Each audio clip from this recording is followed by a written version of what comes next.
What's up, man? Open up, man. No, you did it better before.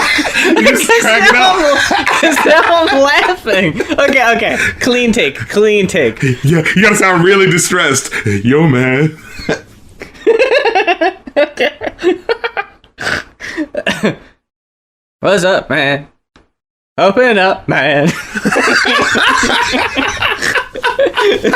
God damn it. Is that exactly what he says, by the way? Open up, man. He's like, yo, man. Hey, man. Okay, so Open up, man. So we're referencing the beginning of the music video for It Wasn't Me by Shaggy. And what was his name? Rick Rock? Rick Rock. I kept wanting to say rock roll, but I think rock roll might have been the name of the rock and roll celebrity on the Flintstones, if you can believe it. Oh wow, that was the level of puns on that show. That's not just the opening of the video. That's on the song. Really? So when you hear it on the radio, and it's like the instrumental opening, you hear the fucking, like, the door and everything. Oh, yeah. What's up, man? Open up, man. Yo, man. You let it catch you? I don't know how it happened. I don't know what happened. He just stumbles through. This guy in any way in charge of his own life like this. Oh, well, just say it wasn't you. All right. At first he's so willing to go along with this suggestion of his. He is the most what is the credulous motherfucker? Like, he's just like, I mean, okay, yeah, whatever the last person in the room says. I mean, all right. That's how he was so easily tempted to cheat on his girlfriend. He was just like, okay. He didn't even think twice. But as you and Todd pointed out, like, it's one of the very few instances of, like, at the end, he's just like, nah, dude, this advice is actually pretty whack. Wait a minute. This is stupid. You don't know what the fuck you're talking about. What's that? You may think that you're a player, but you're completely lost. Oh! Burned his friend Shaggy, who, for the past 3 minutes, took time out of his day to offer him subpar advice. Yeah, it's like, all right, look, you're the one who fucked up here. Like, don't act like you're so great. It's like, well, fucking fine. Later. Yeah, like, it's not my life. Bye. Exactly. I didn't cheat on my girlfriend. Well, you don't know that. He's got a fucking harem in his fucking house. Oh yeah, that is true. I don't think that's an issue. Mr. Bombastic seems to have it pretty under control.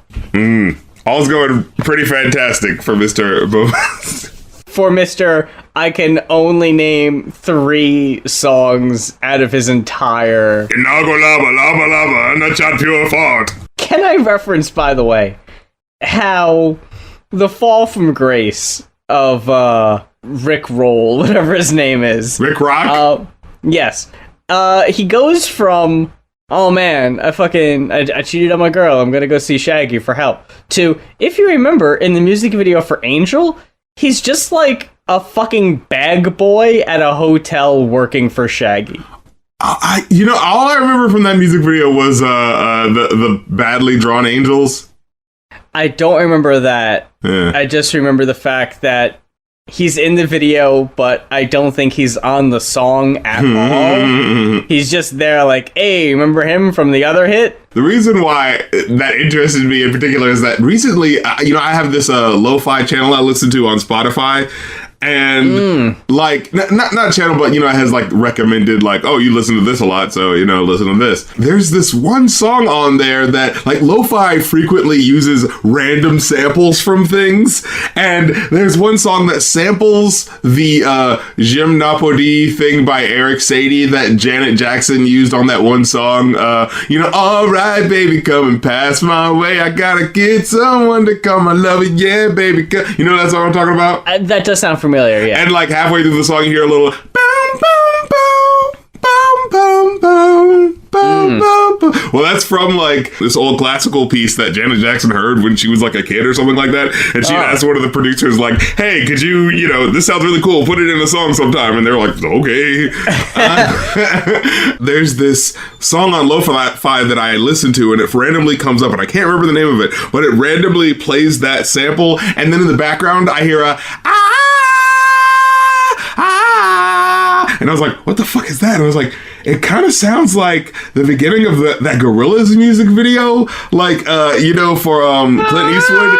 Yeah, but like just played in an odd time, you know what I'm saying? And I was like, are they just like specifically sampling things from like the 2000s? And I think I remember the title of the song had like something to do with like Turn to the Millennium or something like that.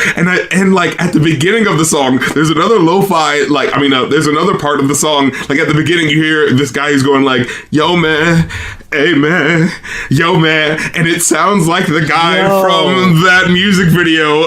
It sounds like the guy from sounds like Rick Rock. That's pretty dope. I would never think to sample that personally, because why would you? I come across like lo-fi songs that will like remix popular like rap songs from like the mid 2000s randomly. Like there's this one song I listened to, I'm listening to it, and then a minute in, like Fireman by Lil Wayne starts playing, but it's like this new remix beat, and I'm just like, huh. All right. Now I'll let this keep going. This isn't too bad. There's one called The Girl I Haven't Met Yet, parentheses, Bisquick Flip by Qdasia Beats. Qdasia Beats. It's called The Girl I Haven't Met Yet, but when you listen to it, it's a remix of that Ooh, I Fall Apart, Post Malone. And it actually sounds kind of cool the way they remix it. Like, look it up, man. Look it up, man. Hey, man. Open it up, man. I never got into Post Malone. I never really dug him. Me neither. I mean, the White Iverson was not a very good first impression. In my eyes, it was just like, this is just kind of boring.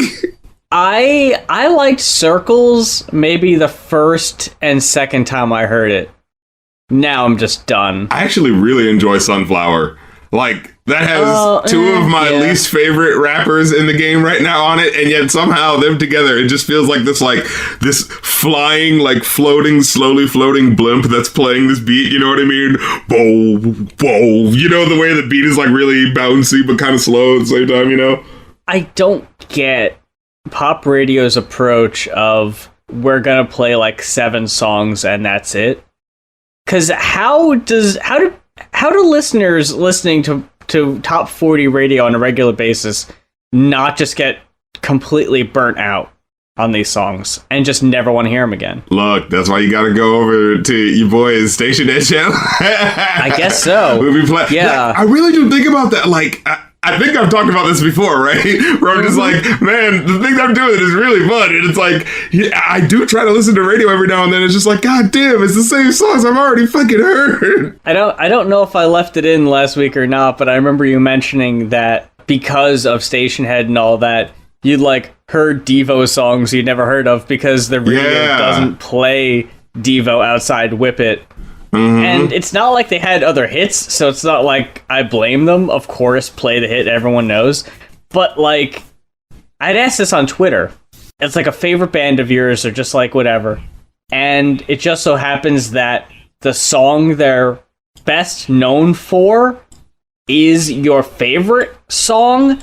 And I can't think of a single band for me that is the case for. Yeah, like, all right, Outkast for me, like, that's, Hey Ya is their biggest song. Yeah. But you would... Is it your favorite? No. Yeah. Absolutely not, yeah. And I'm sitting here like, Talking Heads. Oh, yeah, this is what made me think about it. When David Byrne was the musical guest on Saturday Night Live, and I saw people say, hey, David Byrne broke out a fucking Talking Heads song. And I was like, I mean, it's probably going to be Once in a Lifetime. And of course it was Once in a Lifetime. Because it's the outside burning down the house. Oh, yeah. It's probably their best known song. And, like, neither are my favorite song of theirs, but it's like, does that mean that the other material is really great, or are you just nerds, music nerds? or is the burnt out factor, does that play into it? Like, would that be my favorite if it wasn't? But no, probably not. What do you think Gorillaz' best known song is? I think their best known song is Feels Good Inc. Yeah. I knew the answer before I even finished asking it, yeah. But if you were to be like the cool kid in the room, you know what I'm saying, in fourth grade or whatever, yeah, you'd say Clint Eastwood, you know. Clint Eastwood, as someone who's not too big into the Gorillaz, is my favorite song of theirs. But yeah, not their best known. Not anymore. Yeah. Not after Feel Good Inc. And I really wish that All My Life, I wish that would have superseded it, you know what I mean? But I feel like that one didn't get as much love, you know? Was that the one... with the pizza? We wish we own house, land, cars and bikes. Oh yeah, I was trying to think if that was the boxing glove one or the one... No, you're thinking of the video with the guy who's dancing at the very beginning. He's like, you barely have time to register. Then he's just like some cool guy's like, hey, look at me, I'm some chud fucker. And then he just gets like punched in the face. Oh my god, everyone, I saw that. I just busted out laughing. Like, you barely got a second to realize like who he was. And it was just fuck him. There was that interactive music video where they were like in a haunted house. That was pretty dope. Yeah, the one you were talking about is the one with in the spotlight or strobe light. When your time is oh, that one. Yeah. And where he keeps going, are you obsidian? It's like, what? What song was the one with Jack Black? Yeah, that was from this past year. I don't want this isolation. Yeah. Yeah, I like that one. No, a song for our times. A song for the zeitgeist, indeed. We've got 2 listener-requested albums we're going to tackle this week. No hip-hop to be seen this week. Do you want to start with your boy, Bug? With my boy? Yeah. Yeah. This album, The Rough Draft, by Bug Hunter, was requested by Jules of the Riffcoms Discord and always in our live streams and all that. No stranger to Jules. So, to Jules, I'm just going to ask, please take a seat real quick, Jules. What? I'm speaking directly to Jules. Oh, okay. So, yes, please. A-B conversation. Why? Whoa, wait, now hold on. Are we going after your boy? Are we going after my boy, Mr. The Bug Hunter McGee? Bugs Malone. Bugsy Malone. Since when is Bug my boy? He was your boy a second ago. No, so I guess you weren't feeling it, Hell no. Oh man, okay. No, the great falling out of the podcast. Okay. This tears it. Okay, look. I'm gonna throw it over to you first because now I'm curious. Were you really fucking with this? I had a good time. Come on. It was kitschy. It was a little Juno. You know what I'm saying? It was a little Diablo Cody. But it was fun. I can't hate on it. The first song, Dear Mr. McCracken, which is like, oh fuck yeah, McCracken. Do you just not like? I think you just don't like this. What's his name? Dude who was in Scott Pilgrim. Michael Cera. Sort of style of music. No. You have got me wrong, sir. I really do like that fucking vein. It's just that this, to me, was so, like, irritating. And I didn't think it was charming. Just the constant self-awareness of how bad he is was just like, come on, dude. Get off it. This, to me, was a cross-section between... Lucas Graham. Oh no! Lucas Graham! 1,000 years old. No, you doing him dirty. It's a cross-section between Lucas Graham and your boy Hobo Johnson. But it doesn't fucking work. Oh man, that's cold-blooded. No, I liked the first track, Dear Mr. McCracken, which was like basically about like, I was on an airplane and, I saw someone writing a letter to someone, and of course, I took a little peek at that shit and I saw it's like the storytelling sort of, singer where, the singer-songwriter shit, right? I'm gonna write really intricately about this story and this quirky little thing that happened this little piece of slice of life that I happened to, witness, you know what I'm saying? I thought that was kind of cool. And then like at the end, she like, erases it. She's like, oh, like, man, what is this woman going through where she has to, erase it? Like, what complex emotions is this person going through? I thought it was like a nice little tale. You know what I mean? The lyrics can be, on most of these tracks, the only thing I actually like. His singing style can fuck right off. Oh, man. I'm kind of almost talk rapping to. I'm gonna add a little bit of vibrato on my voice for the a little later it got kind of silly in one of the tracks. But don't get me wrong. Fast forward to possibly, actually no, the best song on the album in my opinion, Disco in the Panic Room. He actually says, because vocally, I'm not the best. I'll openly admit that, because if you cared, I doubt you would have made it past McCracken. And yeah, dude, if this wasn't a fucking listener request, I wouldn't have. I probably would have bailed at McCracken. Self-deprecating, self-aware, quirky white dude. Oh, I'm such a nerd. Let me tell you about how much of a nerd I am. Look, man, that shit got old. I don't fucking care, dude. I enjoyed Point to Prove. I enjoyed that one. I enjoyed that in the sense of like if you're listening to it and like it kind of gets in your spirit and you're like, yeah, you know what, I've dealt with this and I've dealt with that and I am gonna get up and, you know what I'm saying? It's that type of song. You don't think about it in terms of who's writing it. You just think about it in terms of like how you can look at it in helping your journey and shit. It's music is therapy, I guess, or some shit. There are a lot of tracks on here where he almost fucking does it.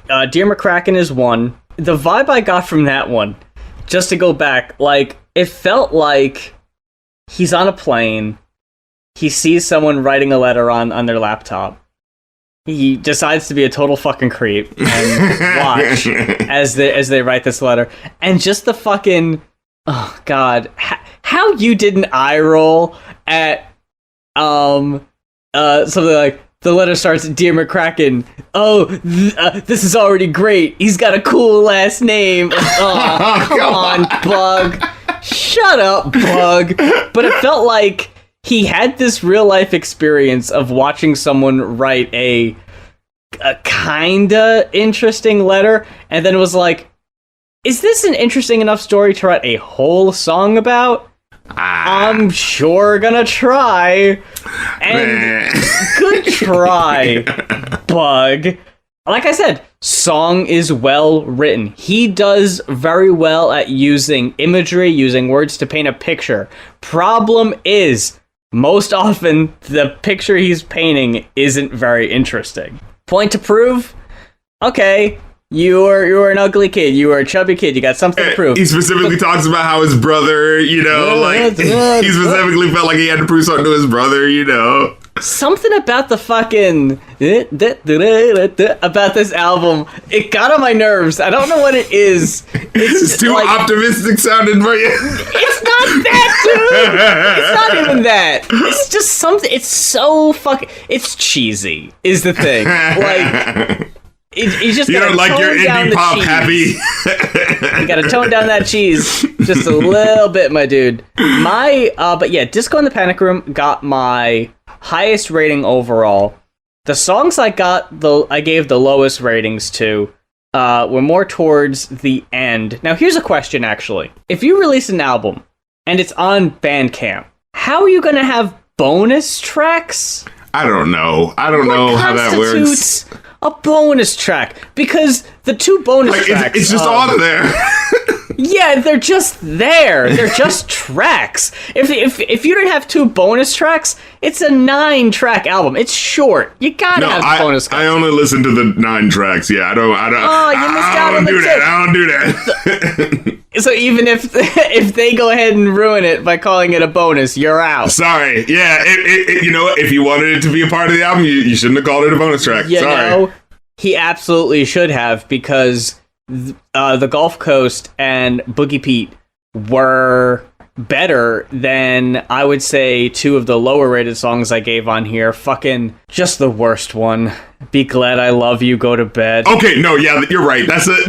That one stretched. God. It stretched the twee Michael Cera a little bit too much. Where it's like, I'm writing a song about, and it's kind of annoying, and now your friends are all annoyed at me too. And she's like, yeah, I love you. Please shut the fuck up. Why the fuck did I marry this guy? You know, like, you can kind of hear that. I'm such a dork. I'm such a fucking nerd. Oh, shut up, Bug.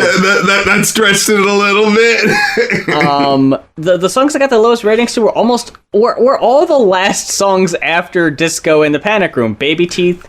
Oh no! Wait, please don't tell me. Oh, Listen to Your Mom. You didn't like it all. I didn't care for that. Oh, come on! I thought that one was really sweet. I thought that one was like, you know, like you said, like, oh man, you know, my mom told me that I should share, and now I have a problem with, you know, getting out my feelings to anyone. And you know, my mom told me as a kid I should clean up, and now, you know, my life is a mess with, you know, all this stuff I'm not taking care of. Like, I kind of like that little dynamic going on there, you know. And then at the end, it's just like, hey man, listen to your mom, what she tells you. You know, people try to help you and shit, you know? Like when you're a kid. I don't know. I thought that was cool. I thought if this was on a Nickelodeon and Cartoon Network would sometimes have like music video, you know, in the middle of the commercial breaks. If this was there for like Rugrats or something like that, come on, you couldn't hate that. If you're watching Saturday morning cartoons in the early 90s and fucking Totally for Kids, the pow, pow, pow comes up and it's fucking Bug singing Listen to Your Mom, yeah, I think that fits right in. I was already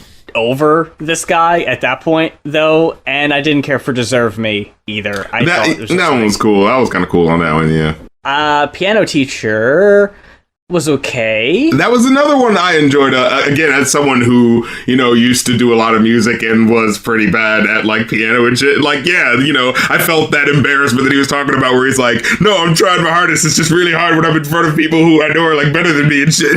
You know, like I appreciated that sort of like sentiment that he was going for. You know, what I wrote down about Piano Teacher, because again, this is another track where he does the self-aware self-deprecation of the I'm hardly an artist, the 2 notes in my guitar riff, like, he's down on himself.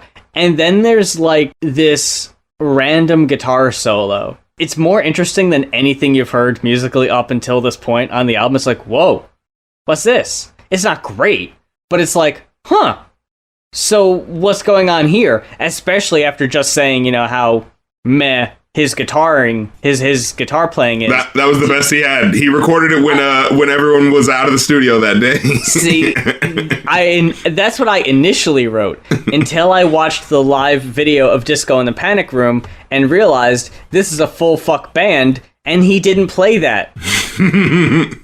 He plays an acoustic guitar. There's an additional electric guitar player and bassist. He does the least musically.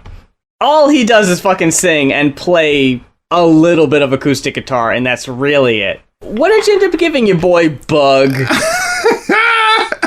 I gave it a 4, man. I hate it. You gave plenty of love for Bug. I had, yeah. Love Bug. Huh? Oh, yeah. Herbie the Love Bug in the house. I got a 2.5. I didn't love it. I didn't hate it. I just don't want to listen to it again. As someone who this isn't my normal thing, I wasn't too mad at it. I thought it was a nice little, you know, little Starbucks album. You know what I'm saying? Oh, sure. Like, I've never listened to any of those albums that they sell in the front, and, you know, now I know what they sound like. You know, but it's not too bad. I don't hate it, you know. Going into the request by IBXCV, requested How Big, How Blue, How Beautiful by Florence and the Machine, and we're fucking staying in with Going Off, and this time we're going inside. It's been a rough. I've been having a rough go of it emotionally lately. It's been rough, man. There's a lot of shit going on. I'm not ashamed to fucking admit that. Yo, tell him what goes on, G. What goes off? Well, this felt like a cleanse of my fucking spirit and soul. The album? Yeah. I needed this. It helped out. You could feel the earth moving through you and, reinvigorating your spirit. Now, with that being said, I was already no stranger to Florence and the Machine, fucking Florence Welch. Absolutely love her vocals. I have since the first time I saw them perform at the MTV Music Video Awards, and I want to say 2011, doing Dog Days Are Over. And I had this experience where I imagine it's like if you're in a public place and you see a ghost or a ghost talks to you, and you have this meaningful experience and you talk to this ghost, but no one else around you knew, and you're trying to tell them no, I just had this this really touching and inspiring moment talking to this, and they're just like, no, I didn't see that person. You must have been making it up.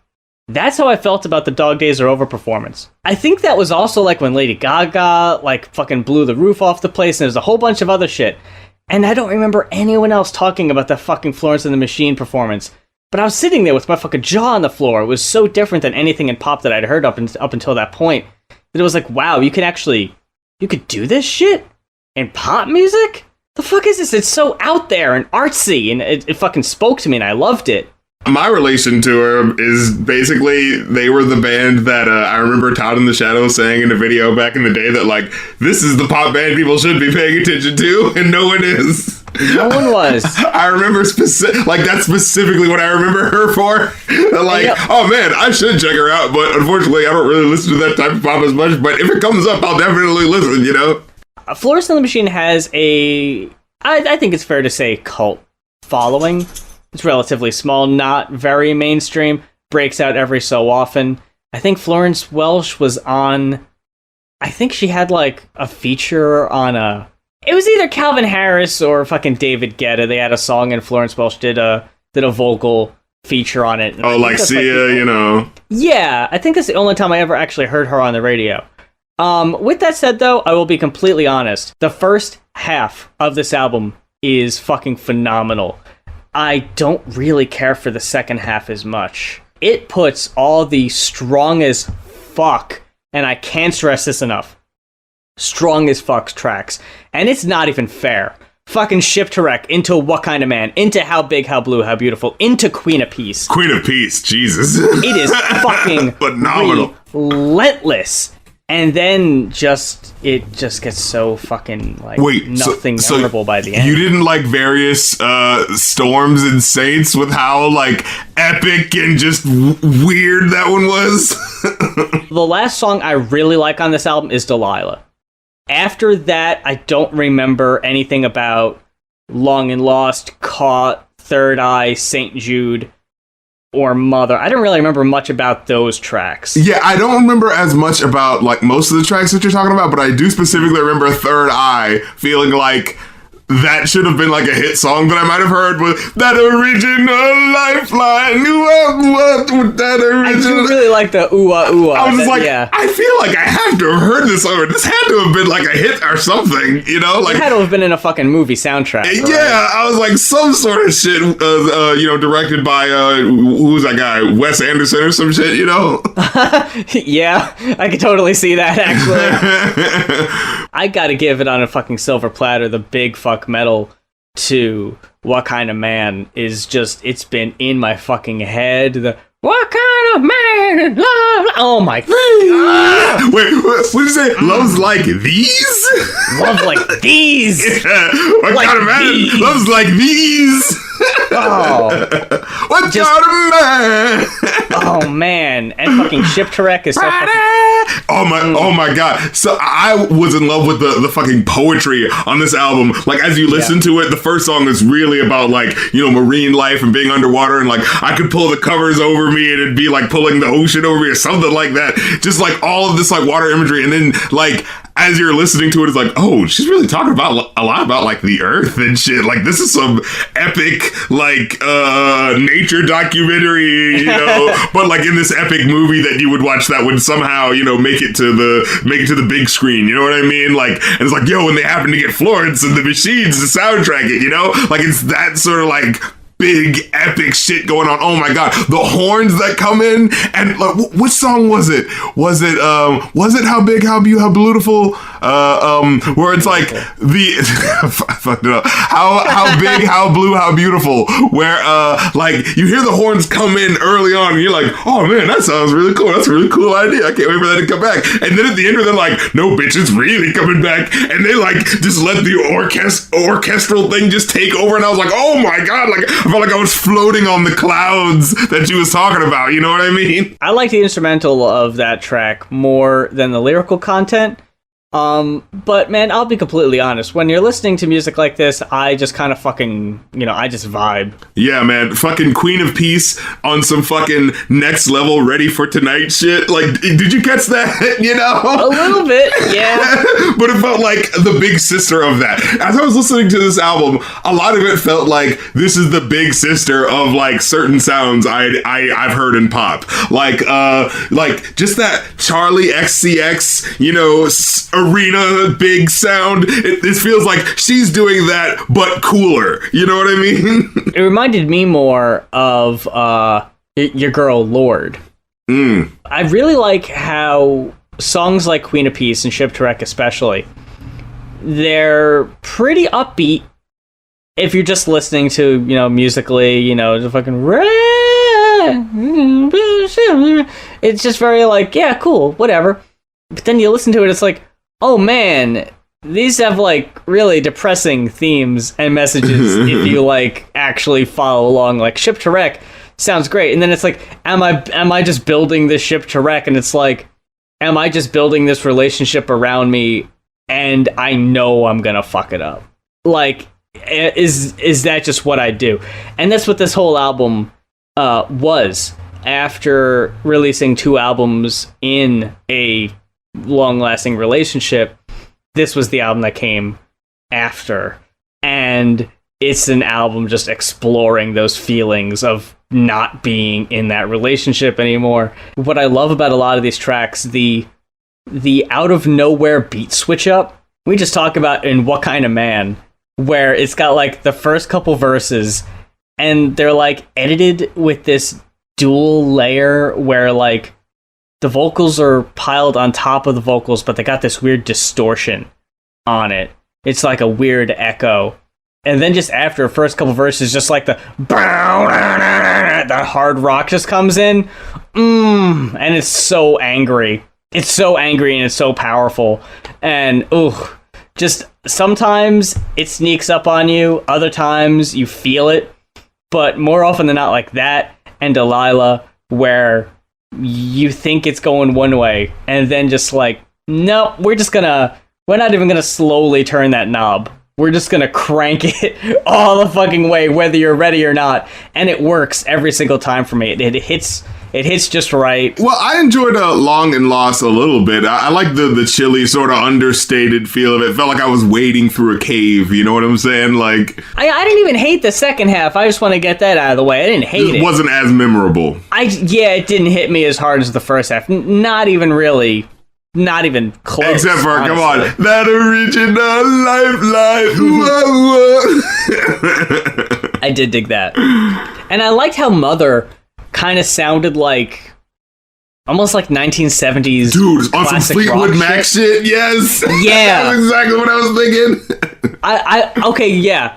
Talking about Charlie XCX or whatever, if you're listening to 70s, especially Fleetwood Mac, and you want to graduate to something a bit more modern, this is the natural fucking progression of that sound. Overall, I ended up taking away a 3.5. It could have been that 4, but the second half just didn't fucking land with me nearly as hard as I would have liked. But I was rocking with that first half. Just nonstop. I gave it a 4. I thought I had a solid enough groove throughout. You know, both albums felt a little as even to me. But you know, I do feel like the first album had a lot more personality that was peeking through at you. But this one definitely felt like the grander project. You know, I just wish the personality with Bug wasn't just fucking a shit-eating grin. That's just what I fucking... That's the vibe I get from him. And, like, with this album, it was just, like, punches in the chest. In the sense of both emotion and also, like, you're gonna feel this shit. It's gonna rock your... Like, you will feel this shit after you listen to it. It's gonna leave a fucking bruise. But that about does it for this week's episode.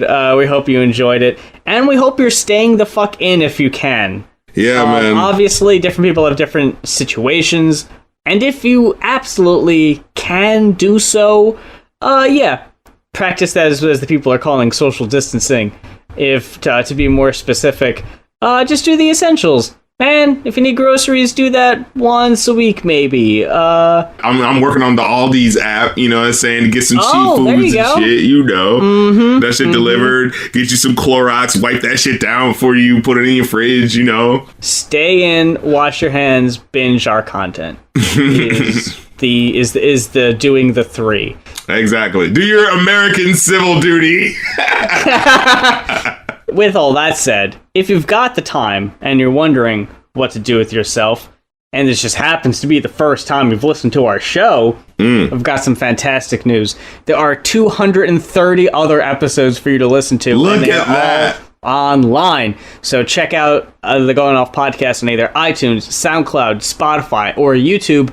You can play some catch up in this time, and hopefully it'll make it a little more bearable. You can follow us on Twitter. You can support us on Patreon or Ko-fi.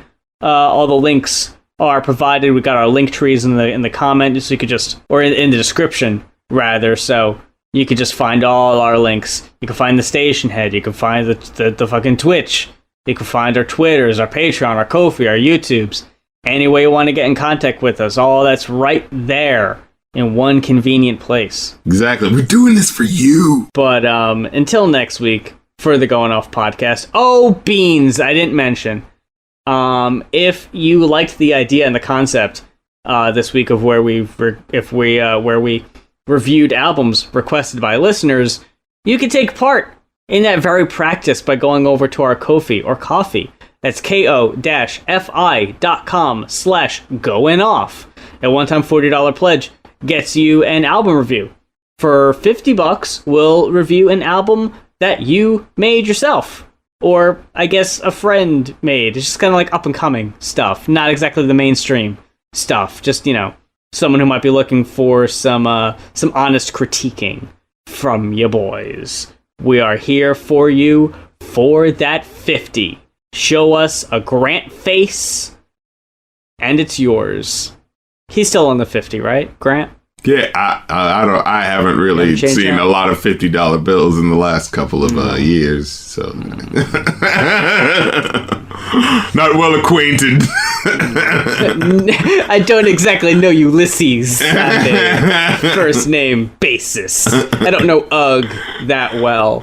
I'm more familiar with Bug than I am. Anyway. And on that note.